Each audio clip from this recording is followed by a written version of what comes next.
Bom, bem-vindos a mais uma palestra do Ambulatório de Reiki. Eu sou a Camila e hoje eu vou estar aqui ao lado da Elizabeth, trazendo um novo tema. Na realidade, um novo ciclo no nosso ambulatório. Então, a gente começa, a partir de hoje, a conduzir palestras voltadas à depressão. E nosso objetivo é iniciar a fala. Então, o convite que a gente faz para vocês presentes ou assistindo aí no YouTube depois, vamos falar da depressão? E o que ela é? E como é que o Reiki pode ajudar? Então, eu vou iniciar a palestra e logo a Elizabeth vai trazer a fala e a contribuição dela. Então, a primeira coisa que a gente fala é bem-vindos à nossa família. Bem-vindos à nossa egrégora, bem-vindo ao que a gente está construindo junto. A equipe como um todo, a gente tem quase 4 anos de existência e desde o ano passado a gente tem feito palestras, a gente tem feito lives e um trabalho junto. Então, nós somos o Vijaya Rei. Então, a gente faz tanto as palestras às terças, quanto a gente também conduz trabalhos de envio de Reiki às quartas-feiras, às quintas-feiras e aos sábados. Então, se você quiser fazer parte do nosso grupo do WhatsApp, pode colocar o seu número com DDD aí no chat, que a Giovana vai anotar. Ou se você está assistindo no YouTube, só colocar também no comentário que a gente acrescenta você no grupo para você receber o Reiki nesses outros dias também.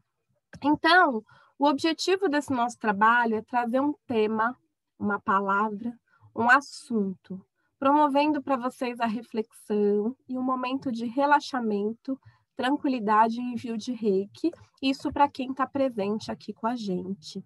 Você que não está presente, fique tranquilo, só manda o teu número que você pode entrar no nosso grupo do WhatsApp para poder receber também. Então, a gente está todas as terças-feiras, das 8 às 22, sempre via plataforma Zoom. E na última terça-feira do mês, a gente faz também ao vivo no Instagram. Então, normalmente eu, Camila, e a mestra Gilberta, a Berta também, estamos juntas falando do tema. Então, a gente vai fazer uma live falando da depressão, né, no dia 30, e também conduzindo o envio de Reiki para quem estiver ao vivo.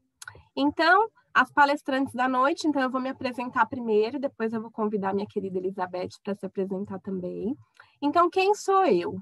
Eu sou um monte de coisa, mas aqui hoje eu sou mestra de Reiki, eu sou a Jarita Vijaya, eu tenho a honra de idealizar e ser a fundadora desse grupo ao lado da Andrea.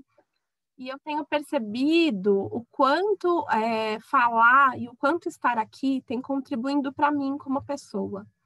Então, a troca, a hora que a gente vai estudar um tema, a gente vai se preparar, a gente acaba entrando em contato com ele e acaba usando da nossa experiência vivida para compartilhar com vocês. Então, bem-vindos e eu serei uma das palestrantes de hoje. Com você, Bé. Ótima noite, meu nome é Elizabeth Braga Sanches. É uma honra estar ao lado da Camila também hoje, estarmos juntas aí para poder falar e compartilhar esse tema com todos vocês. Eu sou psicóloga, terapeuta integrativa, reikiana no nível 2 e neuropsicóloga. E estarei com vocês aí no decorrer dessa palestra para estar compartilhando aí toda a experiência e o aprendizado com vocês. Então, eu vou apresentar, porque além de mim e da Beth, a gente tem uma equipe que está aí também, cada uma na sua função e sustentando essa nossa palestra ao vivo. Então, eu vou começar com a nossa querida Andrea Marangoni, mestra Padma Gautami, que ao meu lado fundou esse grupo há 4 anos atrás. E hoje eu honro uma das formações dela, recém-formada como consteladora familiar. Então, Dé, parabéns em meu nome, em nome da equipe. E também artesã, mestra de Reiki e muitas outras coisas. Também temos a nossa querida Maria Celina, nossa mestra Deva Chandra, que está agora na formação, fazendo a formação dela como arte-terapeuta, mas também é terapeuta integrativa, e aqui ela vai conduzir as nossas meditações no dia de hoje. Também temos a nossa mestra de cerimônias de abertura, nossa querida mestra Mani Prem. Ela está fazendo um trabalho bem legal a nível de lives, ela está fazendo o tarô, está fazendo algumas conversas no Instagram, depois a gente vai colocar nos comentários do Instagram dela, e hoje ela está aqui como mestra de Reiki também. Nós temos a nossa querida Suzana Reikiana nível 2, fazendo e conduzindo um trabalho lindo com a fitoterapia. Também a gente vai colocar os contatos dela se vocês precisarem. E Reikiana nível 2, e hoje ela vai estar conduzindo também uma meditação com vocês.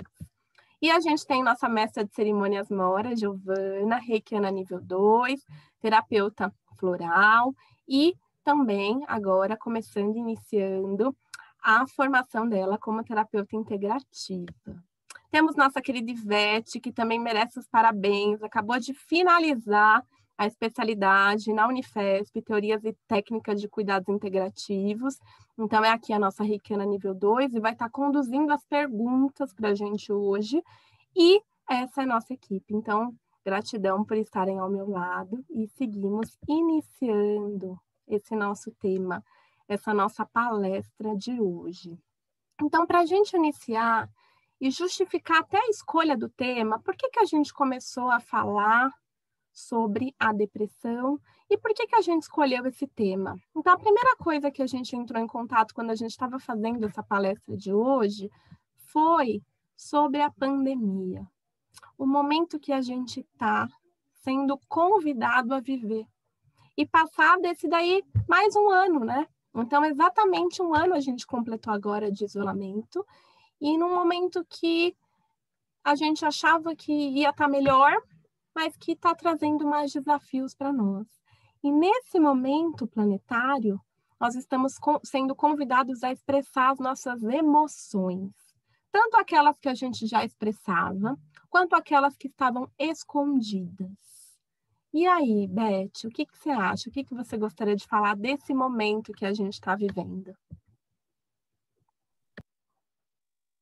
Eu diria que é um momento bastante desafiador, assim como você mesmo comentou, Camila, e é onde nós estamos vivenciando, eu diria, as emoções, os sentimentos de uma forma muito mais intensa, porque nós estamos vivenciando uma fase muito difícil em que, para nós, por mais que seja, já tenha se passado um ano do início da pandemia, o quanto agora, neste momento, neste ano, está sendo mais desafiador.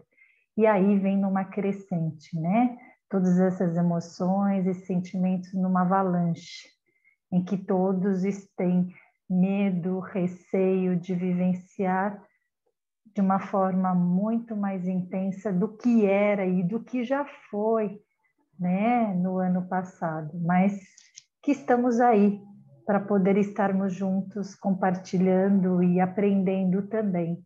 Se está vindo tudo isso, é porque nós também precisamos vivenciar também como um aprendizado, como uma experiência para que vai nos servir no futuro próximo, em outras questões. É isso. Muito bom. E quando a gente estava preparando essa aula, a gente buscou algumas estatísticas que pudessem justificar esse nosso trabalho, como a Elizabeth como psicóloga, eu como psicanalista. Então, o que a gente conseguiu achar desse período de pandemia? Então, a gente conseguiu achar uma estatística.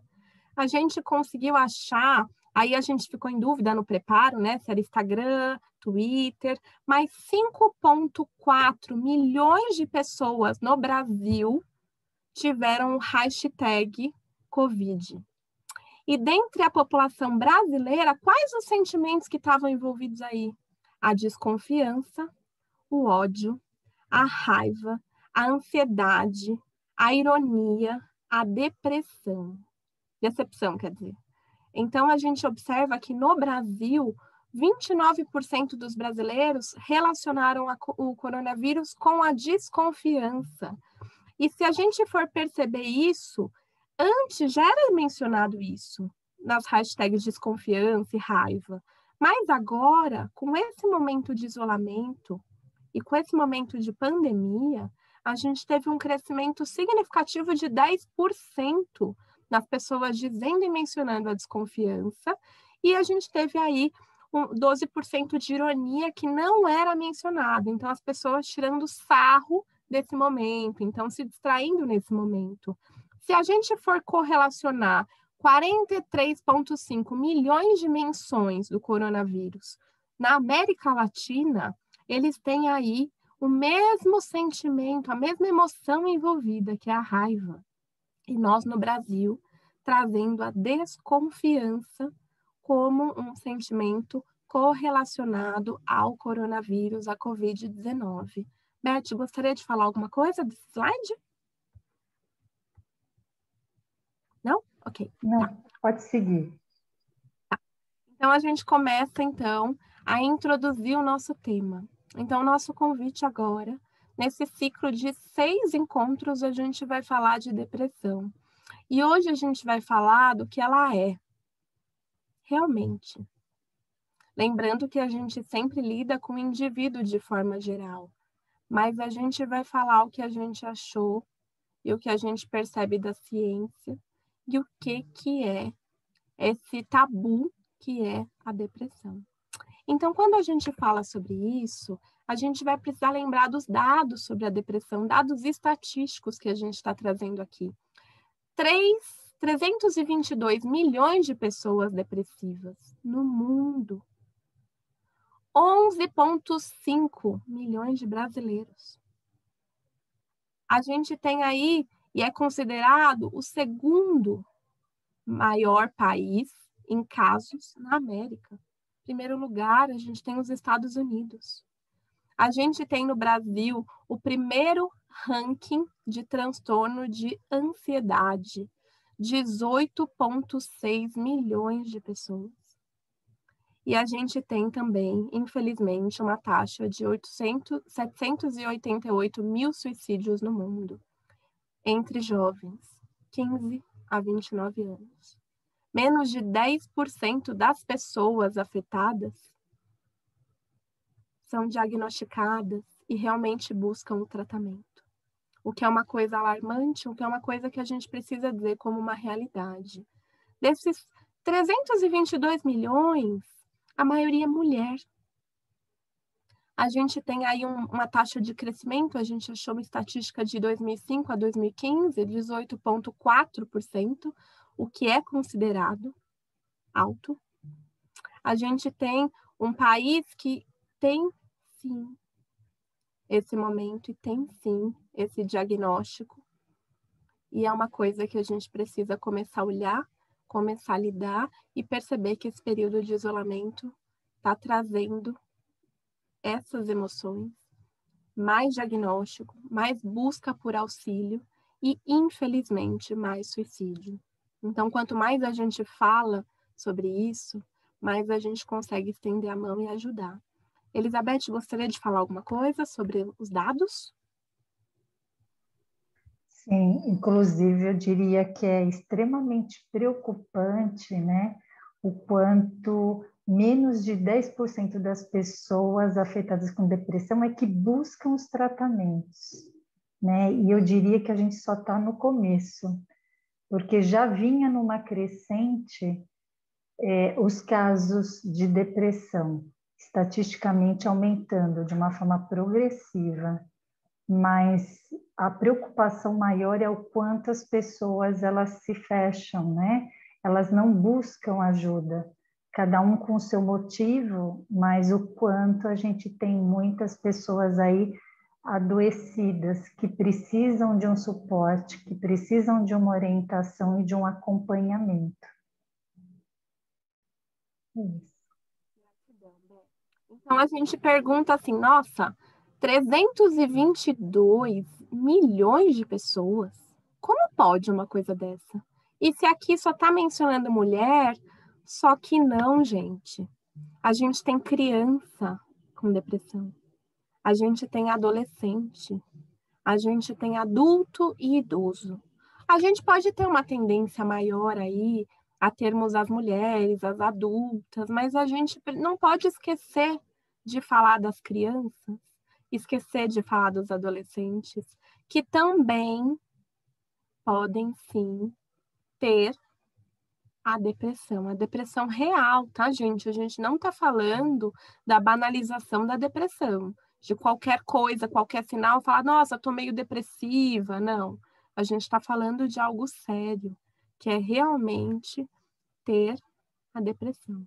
Então, crianças, adolescentes, adultos e os idosos também. Eu diria que, na minha experiência, não sei o que a Beth vai falar, mas as crianças e os idosos é um pouco mais difícil de diagnóstico, pensando que as crianças não conseguem muitas vezes expressar o comportamento. E existe uma responsabilização muito grande dos pais, se ela é criança, é diagnosticada com depressão. E os idosos a mesma coisa. Muitos têm vergonha de falar o que eles estão sentindo. Então, é uma coisa que a gente precisa contar e considerar aqui para a gente poder contextualizar o nosso tema. Beth, gostaria de falar?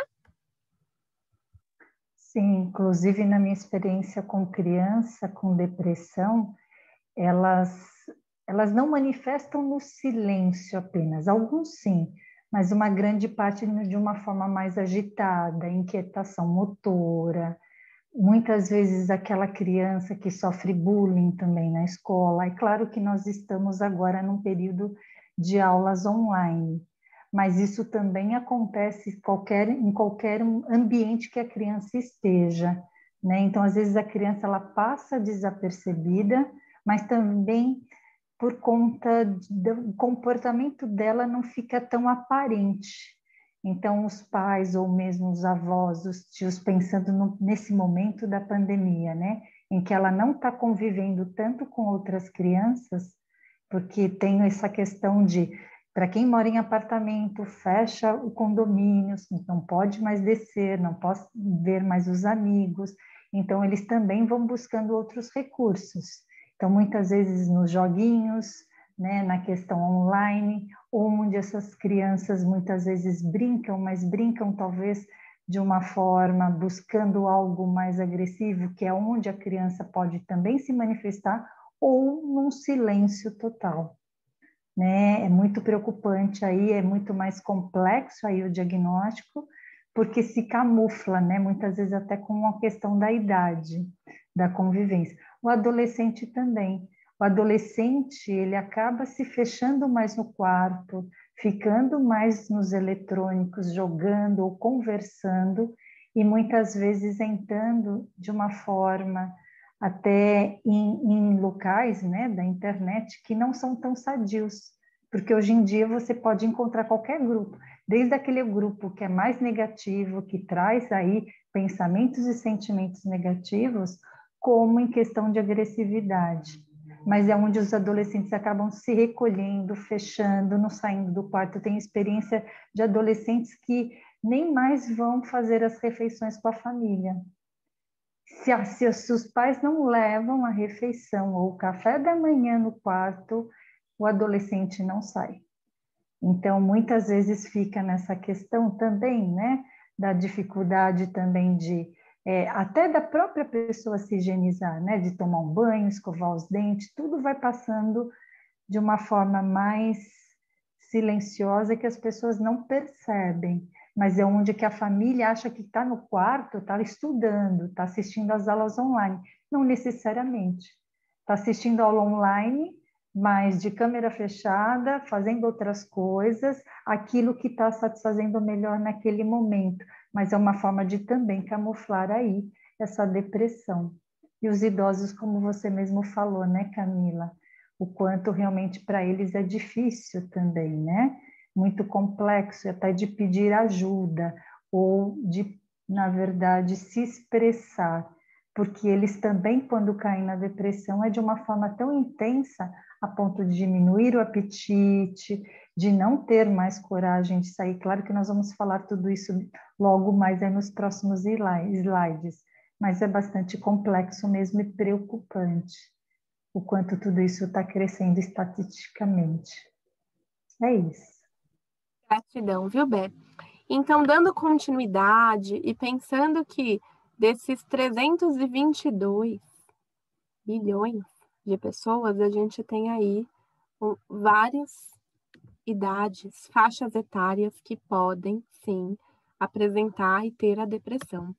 Então, dizia João Magalhães, um dos mestres de Reiki bem legais de Portugal, que a depressão é um dos grandes desequilíbrios identificados nos nossos tempos, que afeta bastante a qualidade de vida de modo geral.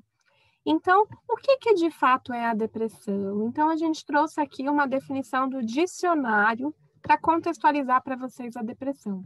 Então, depressão é ação ou efeito de deprimir, de se abater física ou moralmente. Uma doença psiquiátrica de origem crônica que causa alteração de humor, definida por uma tristeza intensa e permanente, agregada à dor e à desesperança. Então, a gente tem a depressão aqui como um CID, ela tem um código.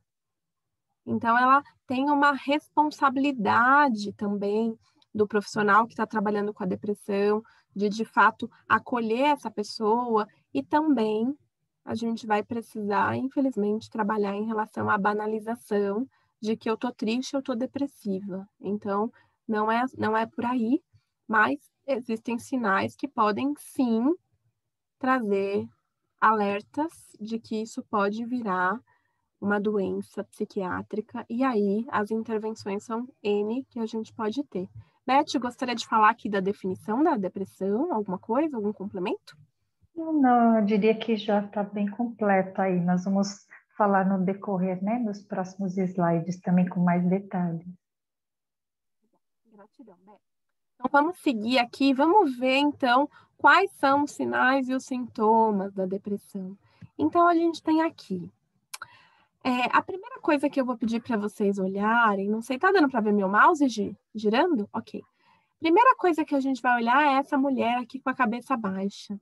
A gente tem aqui uma tríade, que são os impactos da depressão. A gente tem a questão emocional envolvida, onde a pessoa se irrita, o humor ele fica mais deprimido e começa a ter sentimento de isolamento, de querer se fechar.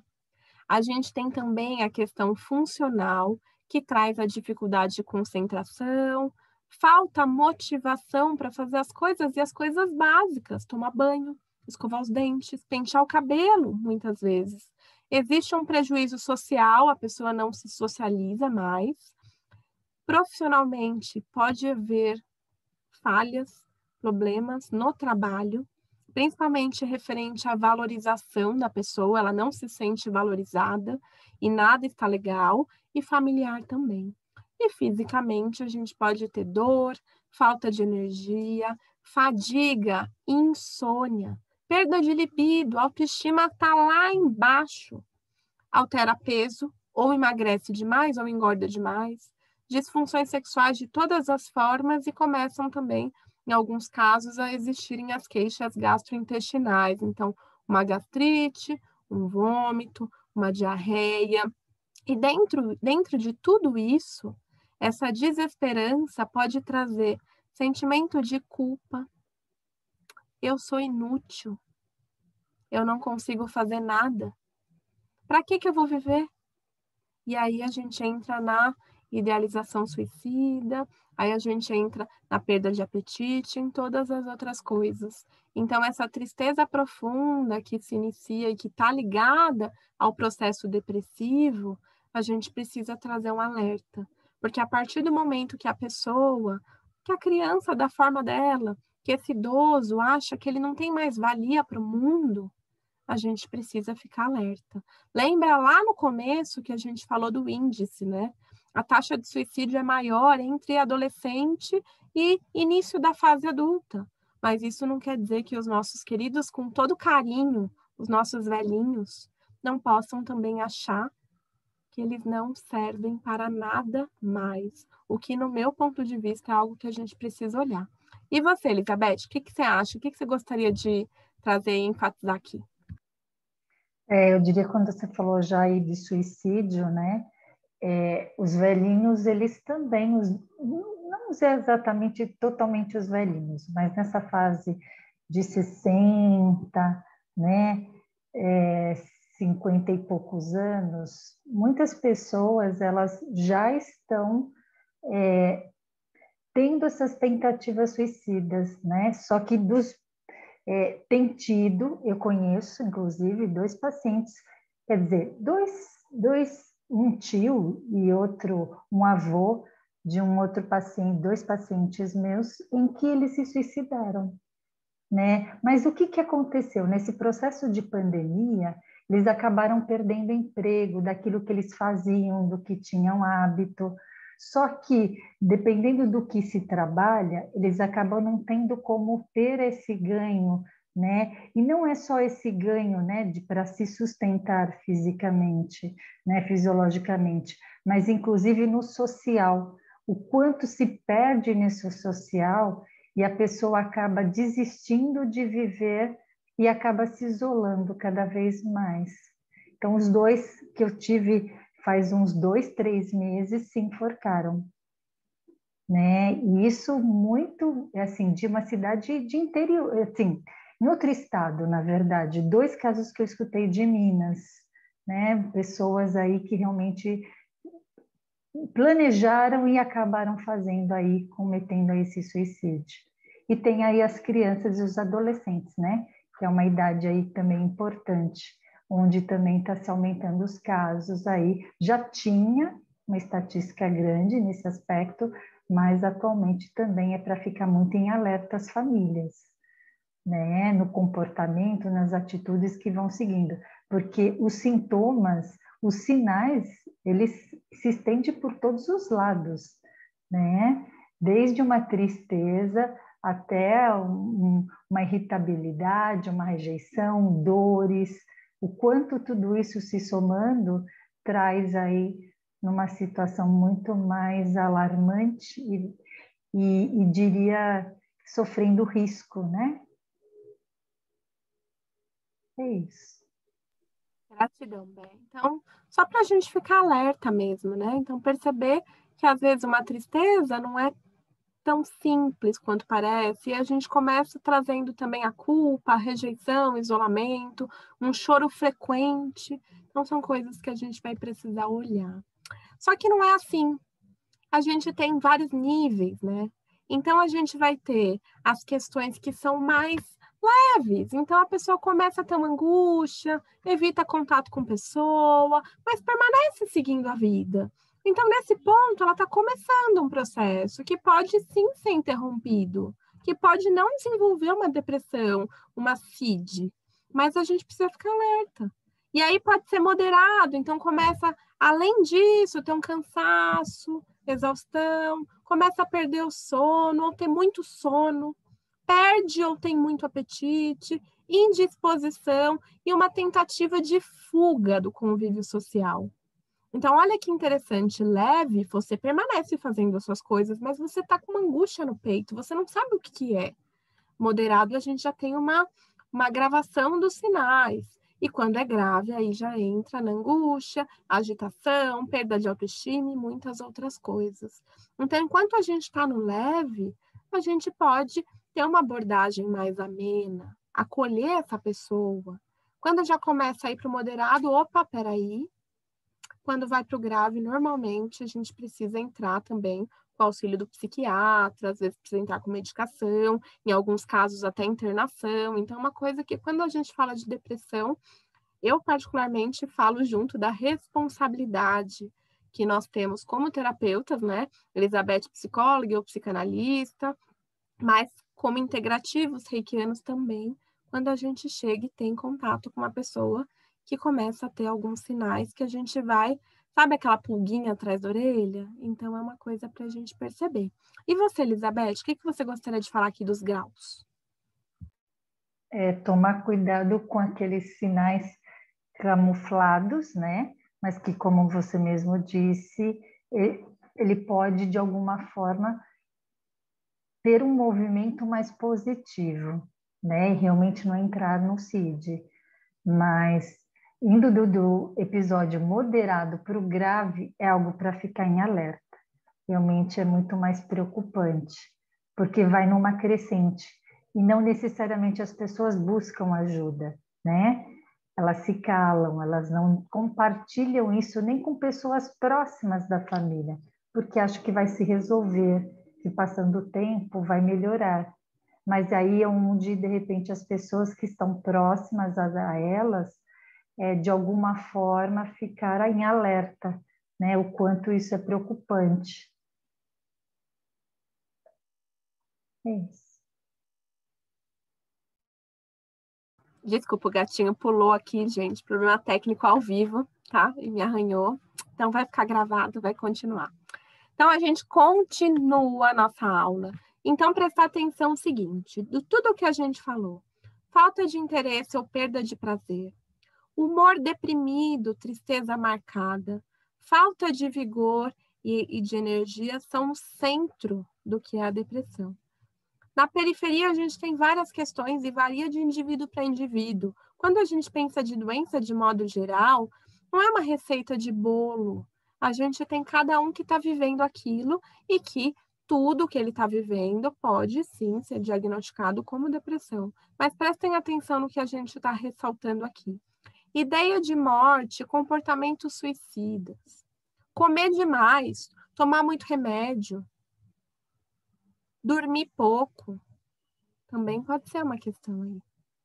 Prestar atenção, não é só o ato ou a tentativa nesse sentido que a gente acha que é, mas vários sinais podem falar. Então, comer demais, comer de menos, exagerar nas bebidas alcoólicas, exagerar nos remédios.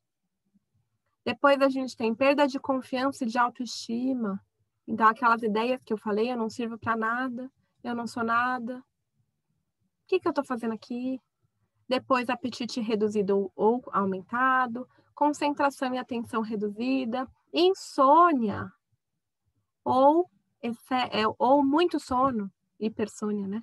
Ideias de culpa e desvalor, e a visão negativa e pessimista do futuro. Então, do que adianta eu estar aqui? Eu não vou fazer nada. Então, quando a gente começa já a ter esses pensamentos, eu tive uma paciente minha que eu pedi para descrever a vida dela e ela falou que a vida dela era um monte de cocô e que ela estava lá. E aí foi interessante porque nesse processo ela estava subindo, né? Então, quando ela falou para mim que ela era a pontinha do cocô, eu já achei ótimo. Eu falei, nossa, ela já está vendo a luz. E aí a gente vai tirando, a gente vai trabalhando. E é claro que não é um caso solitário, como psicanalista ou como reikiana. Não, a gente precisa ter um acompanhamento de vários profissionais para poder ajudar essas pessoas que chegam até nós. Elizabeth, gostaria de comentar alguma coisa daqui? Não, pode seguir. Eu acho que você trouxe aí vários exemplos, sim. Então, a gente vai seguindo aqui a depressão. Então, como que é feito o diagnóstico? Primeira coisa, aparecem os sinais. Eu, como paciente, como pessoa, como indivíduo, eu percebo ou não? A minha família está percebendo? No meu trabalho já houve um alerta? De repente eu surtei com meu chefe, joguei as coisas, ou chorei copiosamente. Então, essas crises, esses surtos podem ser? E aí a pergunta mais que a gente faz, quanto tempo isso dura? Porque uma coisa, às vezes, aquela pessoa reprimida, imagina que ela sempre é pisada e, de repente, ela enche o saco e solta, explode. Isso é uma coisa. Agora, isso está recorrente, isso acontece sempre. Então, sempre eu estou chorando, sempre eu estou irritada, sempre a vida para mim não está fazendo sentido nenhum. Eu não estou vendo razão. Aí, a gente vai para o alerta. Então, procurar ajuda. Quem eu procuro?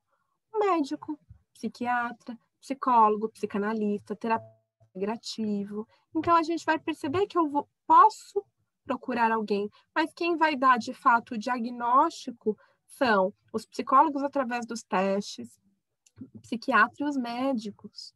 Então, assim, eu como psicanalista, como reikiana, eu posso supor que a minha paciente tem traços de depressão, mas eu não tenho empoderamento para bater o martelo e falar, ó, essa CID tal, vamos afastar e vamos fazer tal coisa. Já os outros profissionais, complementando o tratamento, podem ajudar nesse caso. Mas lembrem-se das perguntas. Isso eu percebo em mim? Não. Minha família está percebendo, meu trabalho está percebendo, meu companheiro ou minha companheira está percebendo, meu animal está percebendo, que às vezes eles percebem também. E quanto tempo isso está durando? Eu estou percebendo isso em mim? Então, Você que está assistindo aí, que está aqui presente ao vídeo, se você sentiu essas coisas todas, lembra do que a gente falou? São muitos sinais e sintomas. Não quer dizer que você não pode, no momento da sua vida, ficar angustiado, triste, chorar. Não, isso pode acontecer com você. Nós somos pessoas humanas. Nem sempre está tudo legal, nem sempre eu estou sorrindo. Mas, se isso persistir, se as pessoas começarem já a te ver dessa forma, é uma coisa para a gente prestar atenção. Então, Beth, quer falar alguma coisa? Uma coisa são sinais, né? Que é um tempo mais curto. A questão é o quanto esse tempo realmente perdura com esses sinais que já não são mais sinais e que realmente são sintomas que fecham um quadro. Isso é muito importante para estar atento e nem sempre realmente as famílias ou os próprios amigos percebem, porque a pessoa às vezes ela já é uma pessoa mais discreta, uma pessoa mais embutida, né? Em que ela já não é de se expressar tanto.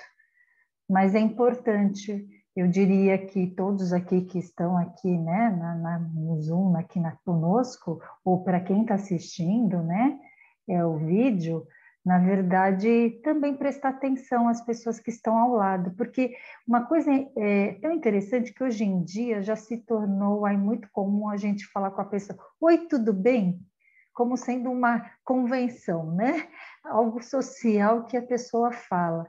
E não necessariamente a pessoa respondendo que está tudo bem, ok, está tudo bem, não exatamente. É só uma performance, né? Tudo bem. Mas a pessoa, para quem está podendo olhar ou está próximo da pessoa e se percebe alguns sinais, alguns comportamentos diferentes daquilo que não se existia, não se tinha, né? É alguém que possa, de alguma forma, tentar se aproximar quando for possível, porque às vezes a pessoa está tão do seu lado que ela não vai pedir ajuda, mas de repente você pode olhar, enxergar e de repente ir se aproximando numa conversa sem compromisso, sem realmente fazer alguma interrogação, mas perceber se aquela pessoa precisa de uma escuta, precisa de um acolhimento, em que vocês possam, inclusive, numa conversa de uma forma mais descontraída, sugerir, olha, né, que tal você poder buscar ajuda, né? Tem tantos profissionais que possam estar te ajudando, mas isso só para quem estiver olhando, porque às vezes a pessoa, às vezes não, eu diria que a maioria não busca ajuda.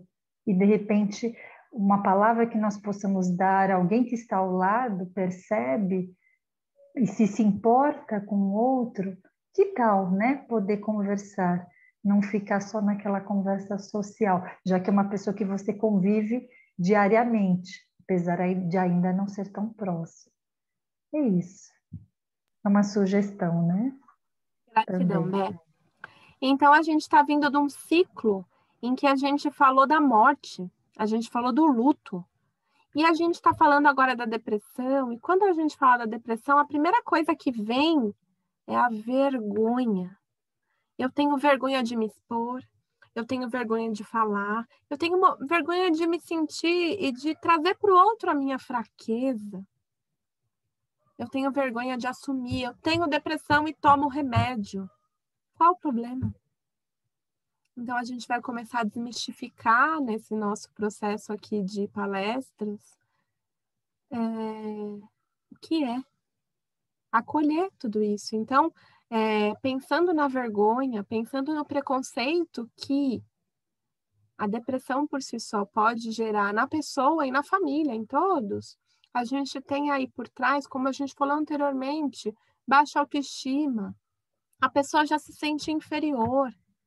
E a partir do momento que ela sofre algum bullying, ela deixa de ser convidada para alguma coisa, ela começa a ser, de repente, motivo de risada da família, isso vai alimentar todo o processo que ela está vivendo.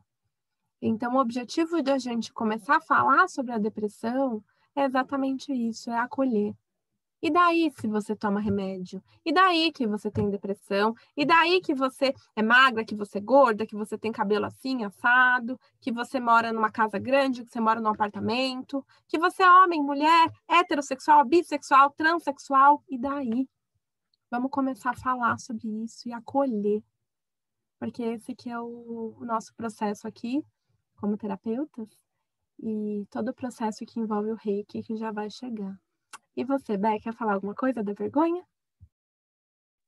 É acrescentar o que é comum a gente não escutar, não estar, né, com esse conteúdo, mas é o que eu observo também, pessoas que muitas vezes trabalham na empresa, né, se cai o rendimento, né, do profissional ou da profissional que está trabalhando, não é o mesmo, ou se a pessoa está mais tímida, mais fechada ou mesmo mais agressiva, é algo que eu diria que isso é uma questão não só da família enxergar ou dos amigos, mas inclusive o ambiente que você trabalha e que tem uma convivência de 8 horas de trabalho, né? E o quanto a pessoa ela não se sente à vontade em trazer essa questão, mas a própria empresa muitas vezes não enxerga. Então, se o rendimento não está bom, é porque a pessoa não quer trabalhar, né? O julgamento sempre vem em primeiro lugar, né? Seja de qualquer pessoa, o ser humano tem isso, mas é algo para também se perceber, né? O quanto eu posso escutar, olhar o outro também com um acolhimento do que realmente ter um julgamento em primeiro lugar. E é onde a pessoa pode ser acolhida também no trabalho. Se é uma pessoa que trabalha há 10 anos e nunca aconteceu nenhum fato que pudesse desmerecer o trabalho, o rendimento ou o lado profissional da pessoa. Se isso não é compreendido, é onde a autoestima cai, é onde o potencial da pessoa também cai. E aí, quem é que vai ajudar se ninguém compreender? Né? Eu acho que esse ambiente, esse contexto de trabalho também é importante para quem está ao lado também, se puder em algum momento também fazer um acolhimento, né? Pelo menos de escutar, né? De repente essa pessoa precisa de ajuda e você pode ajudar também. Isso. Gratidão, Bé. Bom, então pensando nisso, todo esse processo, ele tem uma finalização e um objetivo muito lindo. A cura é aceitar. Aceitar que você tem, que alguém que você conhece tem, que existem pessoas que estão vivendo essa doença, vivendo esse CID. Mas se é você que está assistindo, tem. Aceitar você mesmo e tirar o poder que a depressão tem, porque a depressão não é você. A depressão é parte de você. Então, aceitar você mesmo, se abrir a porta para mudar, é algo que você faz, e é algo que você permite. Então, sem julgamento.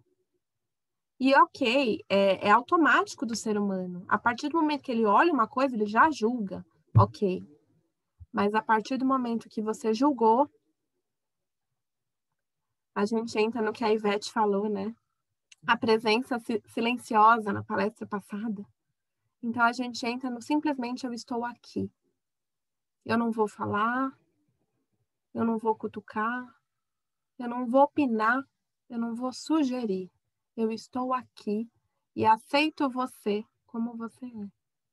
Simples e complexo assim. Porque isso é só uma parte de você. Uma parte das pessoas que você conhece e que você convive. E eu confesso que é difícil muitas vezes a gente aceitar, porque ainda é um tabu, ainda é um rótulo. Então, por isso, vamos falar de depressão. Beth, quer falar alguma coisa? Aceitar como a pessoa é, mas como ela está, né? Porque o estar é aquele momento. Eu estou em depressão neste momento, mas não necessariamente eu sou a depressão, como você também trouxe aí. Não é um rótulo. E podemos mudar, sim, a partir do momento que a pessoa consegue enxergar uma saída. E muitas vezes ela pode conseguir enxergar sozinha, mas realmente pode alguém que esteja ao lado enxergar e também ajudar.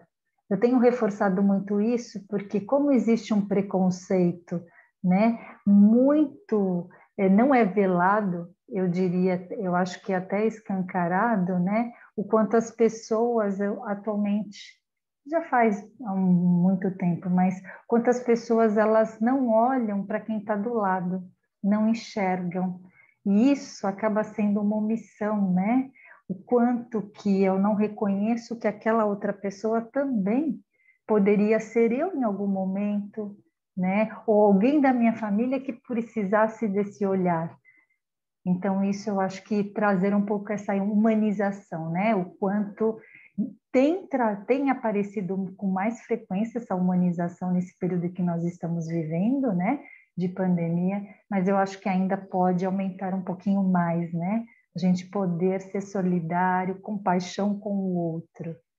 E isso faz toda a diferença para quem está num processo de depressão, seja ele em um episódio mais leve, moderado ou maior, mas que a gente possa enxergar e poder estender a mão quando possível.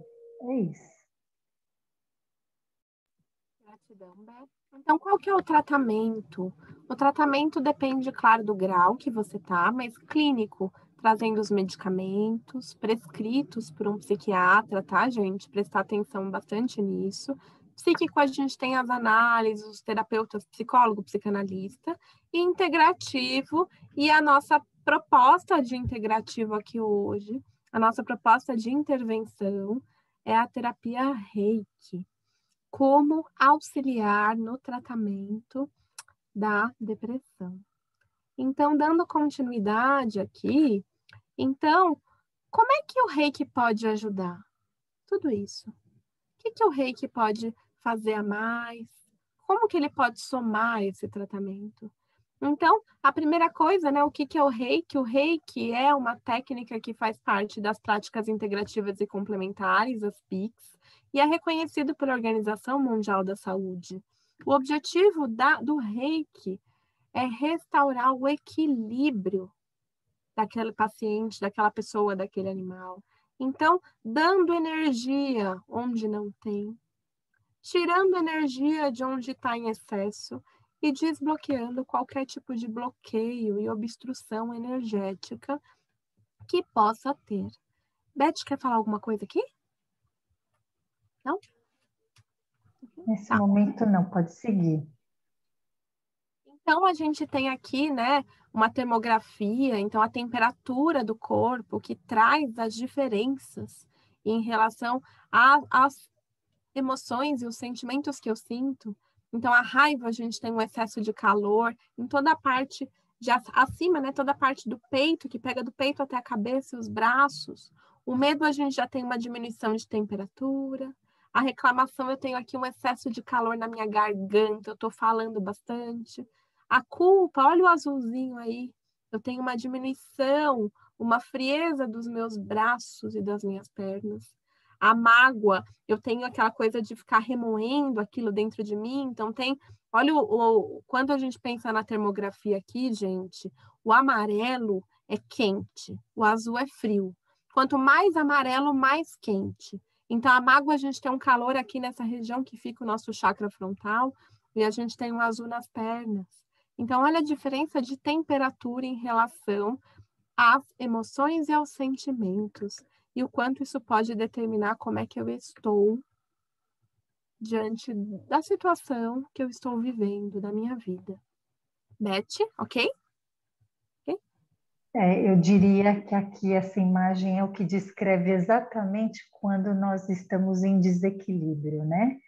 Quanto realmente essa oscilação, né, entre o quente e o frio. E uma coisa é nós falarmos, outra coisa é enxergar isso numa imagem em que pensa em falar de Reiki é onde a gente também vai estar atuando para trazer esse equilíbrio, essa harmonia e saia desta tensão, deste calor, desse frio que se torna gelo. Para cada pessoa ela vai reagir de uma maneira, mas aí dá para poder entender no concreto com essa imagem, né? Gratidão, Bé. Então, o que o reiki ele faz? Então, ele indica que a nossa mente e o corpo necessitam estar em equilíbrio e harmonia. Que se tal não aparece, surge a doença que a gente chama na medicina integrativa como desequilíbrio energético. Lembrando que o conceito de energia tem muito a ver com a nossa massa e a velocidade da luz, aquele que a gente aprendeu até no ensino médio através de Albert Einstein, que traz a energia como várias frequências, em que eu tenho o meu corpo que eu sinto, eu tenho o outro que eu sinto, mas eu consigo sentir quando estão me olhando, eu consigo sentir quando alguém está me ligando, eu consigo sentir quando eu entrei no ambiente. Então, quando a gente pensa de desequilíbrio energético, eu estou totalmente desequilibrada e aquela foto que a gente colocou da termografia traz para a gente aí os níveis, até que ponto eu vou estar tão absorvido pelo que está acontecendo comigo que o meu corpo não consegue se autorregular sozinho. E aí eu tenho essa diferença de temperatura, que há muito tempo uma coisa muito frequente, isso pode sim originar uma doença. Quer falar alguma coisa aqui, Bé? Não? Okay. Então, uma das grã-mestras de Reiki, a Takata, que é a terceira grã-mestre, ela traz o seguinte: o mais importante é encontrar a causa da doença. Então, se você tem depressão, conhece alguém que teve depressão, já teve traços de sentimentos depressivos, vamos buscar o que aconteceu com você para que isso possa ter sido manifestado, para a gente trazer a possibilidade de auxiliar e somar o tratamento. E para que, como a gente falou, né, Bé, tirar as rédeas e esse rótulo e devolver quem é você. Como parte, você tem, mas você é a Camila, a Elizabeth, a Andréa, a Giovana, a Celina, e assim a gente segue. Pode passar, Bé? Ok. Então, o reiki ele pode ser feito presencial ou à distância. No momento de pandemia, a gente está fazendo à distância, então vocês que estão aqui presentes vão receber. Quem quiser também participar do nosso grupo do WhatsApp também vão receber à distância, mas a gente tem esses dois modelos. A partir do nível 2, o reikiano se torna apto a fazer esse envio dessa energia à distância. E nesse processo, quer falar, Bé? Posso indo? Posso, tá bom. Nesse processo de envio de reiki, qual que é o objetivo do reiki? Trazendo aí um momento de intervenção, de auxílio a quem tem depressão, a quem está vivendo isso. E também a quem está vivendo aqueles sentimentos, aqueles traços que a gente falou.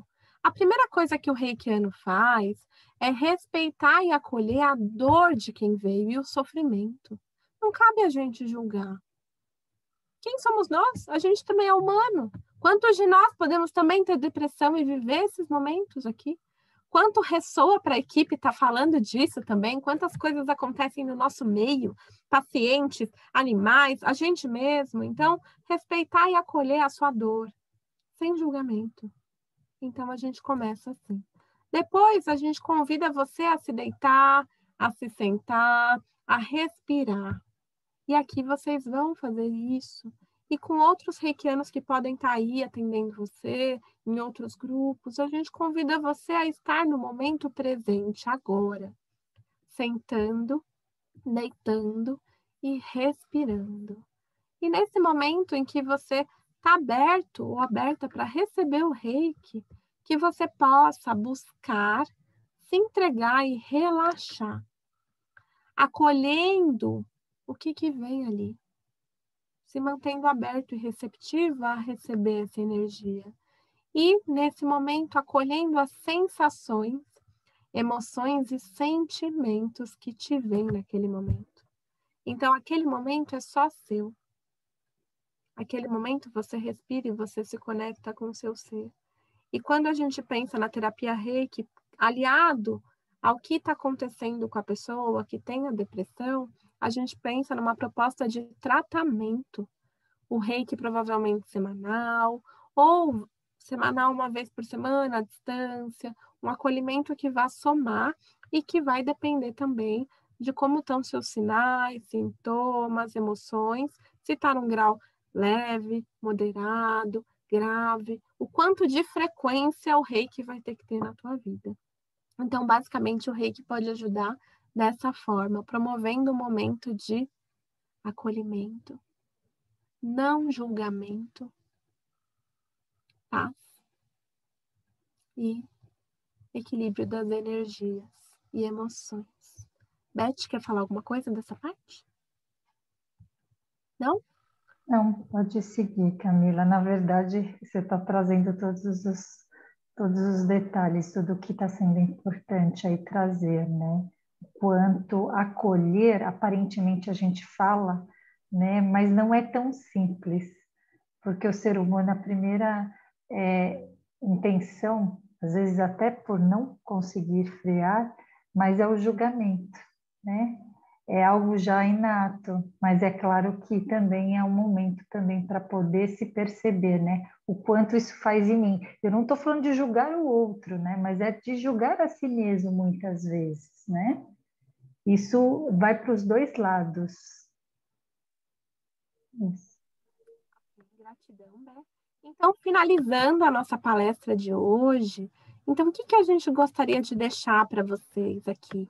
Então, um grande abraço. Então, abraçar é acolher, é ser abrigo e aconchego para o coração, para a alma e para o corpo. Então, de Edna Frigato. Então, eu queria agradecer vocês por estarem aqui. Eu vou convidar vocês para a próxima palestra, depois eu vou pedir para a Beth se ela quiser fazer as palavras finais, mas na próxima palestra a gente vai continuar falando da depressão, mas especificamente da ansiedade e do nervosismo.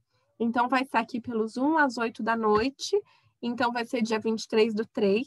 E quem quiser ajudar a nossa equipe financeiramente, a gente tem aí o número do Pix, então a gente aceita e agradece. Então, em meu nome, gratidão a todos os presentes, os que estão assistindo, e a gente segue junto. Com você, Beth, suas palavras finais aqui.